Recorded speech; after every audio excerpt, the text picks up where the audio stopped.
Você aí está acompanhando a edição das 10 de casa? Já está rolando home office na sua vida? Muitas pessoas que nunca tinham trabalhado de casa estão tendo neste momento essa experiência pela primeira vez na vida. Em algumas profissões, sabemos, é ainda mais difícil, só que está todo mundo se virando como pode, se adaptando para manter a rotina de trabalho em condições tão novas, inéditas para a maioria de nós. Então, esse é o tema de hoje da nossa coluna tecnológica, porque a tecnologia, claro, Raquel Tassos, pode ajudar bastante nisso. Sem dúvida, Aline, né? Ferramentas aí para as pessoas continuarem conseguindo trabalhar, estudar de casa, né? Tudo bem, Tassos? De longe hoje. Ó, saudação vulcana, de jornada nas estrelas, consegui vida longa e fazer. próspera. Ô, Tassos, vamos lá então. Para alguns trabalhadores, essa é a única opção, né? No momento. Muitas empresas, inclusive, já determinaram o trabalho remoto, né? Chamado home office. Então, quem são essas pessoas que podem trabalhar em casa? Como é que elas devem fazer? Que tipo de mecanismos existem para que elas possam ali tentar continuar na rotina? Pois é, Raquel, todo mundo foi pego de surpresa com essa história de home office, o teletrabalho, e a gente tem um cálculo de 2018 do IBGE que coloca entre 5% e 6% da população brasileira como apta e que já trabalha de casa. Então tem uma grande possibilidade de crescimento a partir de agora. E uma pesquisa feita com empresas diz o seguinte: 40% delas não adotam home office ainda, 45% permitem que os funcionários façam esse tipo de trabalho e os outros 15% estavam avaliando ou estudando essa possibilidade em 2018. São os números mais recentes.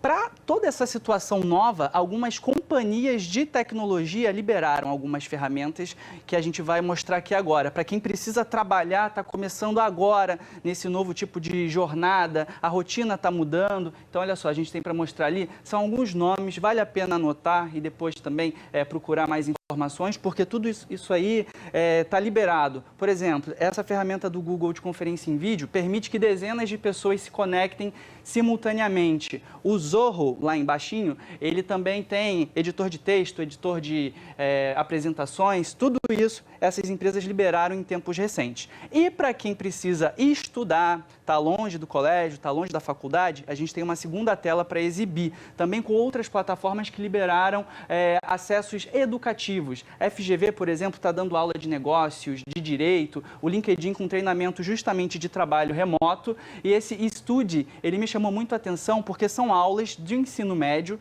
são 5.000 videoaulas cadastradas e 30.000 perguntas e respostas, ou seja, os exercícios também estão ali todos cadastrados na plataforma. Isso tudo, a gente observa que tem profissões que permitem mais e outras menos. Então, para exemplificar quais são aquelas profissões que anteriormente teriam contato entre as pessoas e que ninguém imaginaria que poderiam ser digitais, eu conversei com uma professora de yoga que contou um pouco de como está a rotina dela hoje em dia. Vamos assistir. Salve galera, sou Vanessa Jodas, professora de yoga, e vim contar um pouquinho da minha experiência.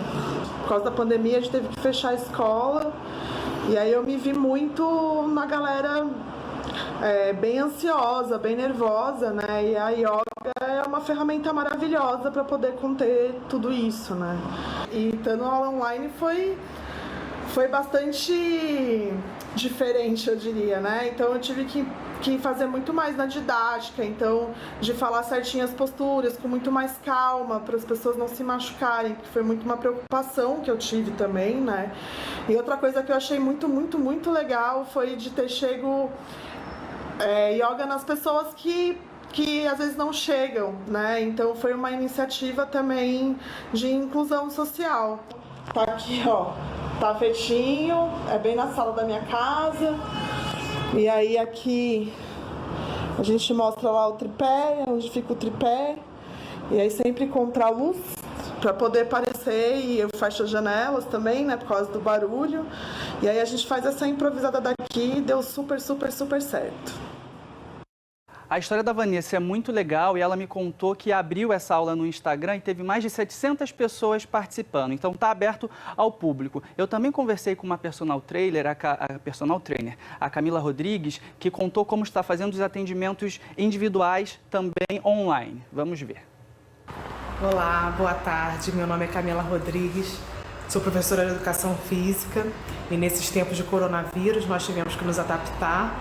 É muito válido lembrar que eu já conheço os meus alunos, já sei das especificações de saúde deles, eu sei qual a qualidade dos movimentos deles, então foi muito mais fácil de poder prescrever algum treino, de fazer algum treino com eles e eu saber como que eles iriam realizá-lo.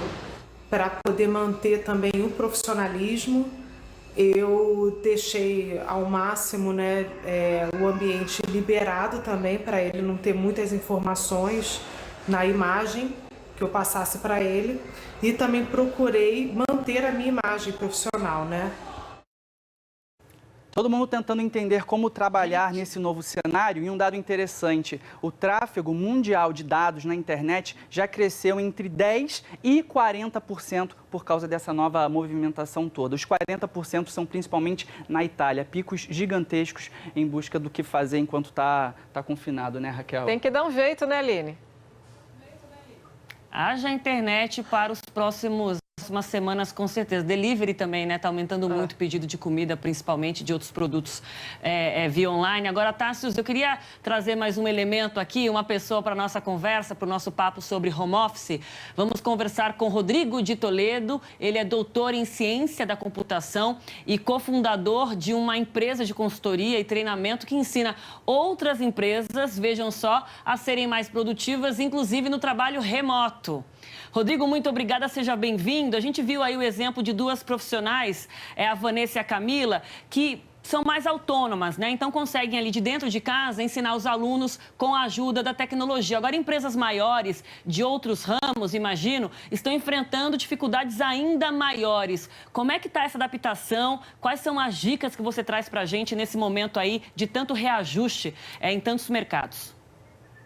É legal porque assim, a gente já tem sido feito um trabalho, né, remoto em algumas empresas já há muito tempo, né? A tecnologia tem ajudado a gente. E nesse momento agora, realmente foi uma disparada, né, da busca de como fazer esse trabalho remoto e de fato é diferente, né? Quando você tem ali uma pessoa transmitindo para N pessoas, né? Uma coisa que, por exemplo, a televisão já faz e como você falou, pessoas com trabalhos individuais, mas na empresa você tem uma relação N para N. Como é que essas pessoas vão se comunicar? Tem que ter um preparo tecnológico, uma disciplina nesse trabalho também. Então, de fato, as empresas estão buscando isso e elas têm que aprender rapidamente nessa nova forma de trabalho, né?